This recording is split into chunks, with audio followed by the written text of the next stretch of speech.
በስመ አብ ወወልድ ወመንፈስ ቅዱስ አሃዱ አምላክ አሜን።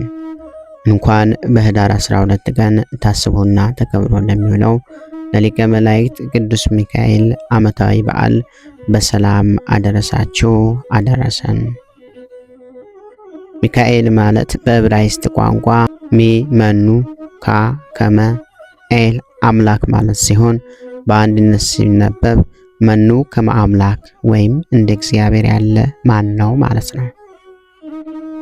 ይህ ታላቅ መልአክ ዮሐንስ ወንጌላዊ በራእዩ በእግዚአብሔር ፊት የሚቆሙትን ሰባቱን መላእክት አየሁ ብሎ ከተናገረላቸው መላእክት ውስጥ የሚመደብ ሲሆን የሰባቱም ሊቃነ መላእክት አለቃ እንዲሆን እግዚአብሔር መርጦ ሹሞታል። ይህ ታላቅ መልአክ ያደረጋቸው የሰራቸው እጅግ ብዙ የሆኑ ተአምራቶች አሉ። ስለዚህ ስለ ታላቁ መልአክ ቅዱስ ሚካኤል ክብር፣ ጠባቂነትና አማላጅነት ከአባቶቻችን የተማሩትን በኑሯቸው ያዩትን አባቶቻችን ጽፈዋል። ስለ ቅዱስ ሚካኤል ከጻፉት አባቶች መካከል የተወሰኑትን ለመጥቀስ ያክል ዮሐንስ አፈወርቅ፣ ኤዎስጣቴዎስ ዘአንጾኪያ፣ ቅዱስ መቃርዮስ፣ ቅዱስ ያሬድ፣ አባ ጊዮርጊስ ዘጋስጫ፣ የእስክንድርያው ሊቀ ጳጳስ አባ ዲማቴዎስ ናቸው። እኛም የአባቶቻችን አንደበታችን አድርገን በህዳር 12 ቀን ክቡር ገናና የሆነ ቅዱስ ሚካኤል ካደረጋቸው ከሰራቸው ብዙ ተአምራት ውስጥ የተወሰኑትን በመልአኩ ተራዳኢነት እንዲህ ብለን እናገራለን፣ እንጽፋለን። ንግሥት ክሌዎፓትራ ሳትርን ለሚባለው ጣዖት የሰራችው ቤተ ጣዖት በእስክንድሪያ ነበር። ይህ ቤተ ጣዖት እስከ እስክንድሪያው ፓትርያርክ እለእስክንድሮስ ከ312 እስከ 326 ዘመን ድረስ ነበር። እለእስክንድሮስ ሊያጠፋው ሲነሳ ህዝቡ ከልቡ ገና አምልኮ ጣዖት ስላልጠፋ 18 ፓትርያርኮች ያልነኩትን አንተ ለምን ታፈርስብናለህ ብለው ተቃወሙት። እለእስክንድሮስም ህዝቡን መክሮና አስተምሮ የሳተርን በዓል ይውልበት በነበረው ዕለት የቅዱስ ሚካኤልን በዓል እንዲያከብሩ አውጆ ቤተ ጣዖቱን በቅዱስ ሚካኤል ስም ሰይሞ ቤተ ክርስቲያን አደረገው። ከዚህ በኋላ በቅዱስ ሚካኤልም ስም አብያተ ክርስቲያናት መታነጽ ጀመሩ። በዓሉ በዚህ ቀን እንዲከበር ተወስኗል። እንዲህም ሆነ የእግዚአብሔር ወዳጅ የሆነ ስሙ ዱራታኦስ የሚባል አንድ ሰው ነበር። የሚስቱም ስም ቴዎብስታ ነው።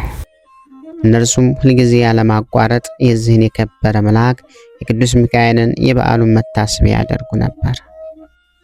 ከዚህም በኋላ በሀገር ውስጥ ችግር በሆነ ጊዜ ገንዘባቸው አለቀ። በዚህም የተነሳ ለመላእክት አለቃ ለቅዱስ ሚካኤል ለበዓሉ መታሰቢያ የሚያደርጉትን አጡ። ዱራታኦስም ሽጦ ለበዓሉ መታሰቢያ ያደርገው ዘንድ የእርሱን ልብስና የሚስቱን ልብስ ይዞ ወጥቶ ሄደ። የመላእክት አለቃ ቅዱስ ሚካኤል በታላቅ መኮንን አምሳል ለዱራታኦስ ተገለጠለት። ቅዱስ ሚካኤልም ዱራታኦስን ወደ በጎች እንዲሄድና በእርሱም ዋስትና በአንድ ዲናር አንድ በግ እንዲወስድ አዘዘው። ሁለተኛም ወደ አሳ አጥማጅ ሄደው አንድ አሳ እንዲወስድ አዘዘው። መልአኩም ወደ ቤት ሳይደርስ የአሳውን ሆድ እንዳይቀድ አስጠነቀቀው። ወደ ባለስንዴውም ሄድና የሚሻውን እንዲሁ በእርሱ ዋስትና እንዲወስድ አዘዘው። ዱራታኦስም ቅዱስ ሚካኤል እንዳዘዘው አደረገ። ወደ ቤቱም በተመለሰ ጊዜ በረከትም ሁሉ ቤቱ ተሞልቶ አገኘ። እጅግም አደነቀ።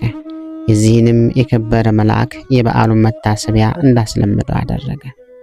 የተራቡ ድሆችን ሁሉንም ጠርቶ መገባቸው፣ ወደ ቤታቸውም አሰናበታቸው።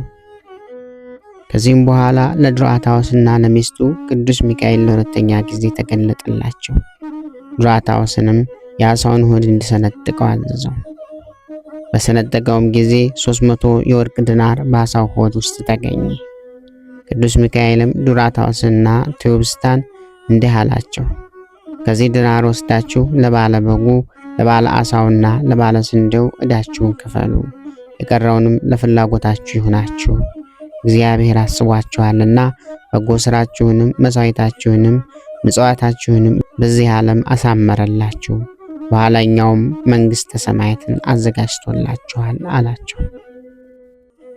በአንድ ዘመን ብዙ ሰዎች ከግብፅ አውራጃ መጥተው ወደ ባህር ማዶ ሄደው ከባህሩም በደረሱ ጊዜ በመርከብ ላይ ተሳፍረው ከየብሱ ጥቂት በራቁና ወደ ባህሩ መካከል በደረሱ ጊዜ ጽኑ ንፋስ ተነሳባቸው። ለመስጠምም እስከደረሱ ድረስ የማዕበሉ ሞገድ እየጨመረ እየጸና ከፍ አለ። ታላቅም ማዕበል መጥቶ ሊገለብጣቸው ደረሰ። ፍጹም ጥፋትና ክፉ ሞት እንደመጣባቸው ባዩ ጊዜ ጽኑ ሐዘንን ያዛቸው። የሚያድናቸው የሚያጽናናቸው አጥተው ተስፋ ቆረጡ። ያን ጊዜ እንዲህ ብለው ጮኹ። የመላእክት አለቃቸው ግሩም ገናና የምትሆን ሚካኤል ሆይ የተአምራትና የይቅርታ መልአክ ነህና ልዑል ቸርነቱን የሚገልጥብህ መልአክ ሆይ እግዚአብሔር ፍቅሩን የሚያስታውቅብህ መልአክ ሆይ ወደኛ ተመልከት እርዳን አሉት። ተጨነቀን እኛን አድነን፣ ከመጣብን ሞትና ጥፋት እንድን ዘንድ ስለኛ ወደ ፈጣሪያችን ወደ እግዚአብሔር ለመንልን አሉት። አሁን የሞት መጋረጃ ዓይናችንን ሸፍኖታልና ፍጹም የጥፋት ጥላንም አይተናልና ብለው በፍጹም ልቦናቸው ወደ እግዚአብሔር ጮኹ። በመርከብ ውስጥ ያሉት ሁሉ ጽኑ ለቅሶ እያለቀሱ መራራ እንባ እያፈሰሱ ጮኹ።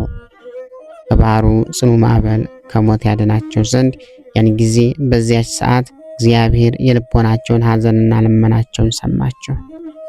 ያን ጊዜ ይረዳቸው ዘንድ ቸር መልአኩን ሚካኤልን ላከላቸው። የመላእክት አለቃ ቅዱስ ሚካኤልም ከሰማይ ወርዶ መርከቡን በእጁ ይዞ ሳበው። በመርከቡም ውስጥ ያሉትም ወደ የብስ አወጣቸው። በደህናቸው ተሻገሩ። ክፉ ነገርም ጥቂትስ እንኳ ፈጽሞ አላገኛቸውም ነበር።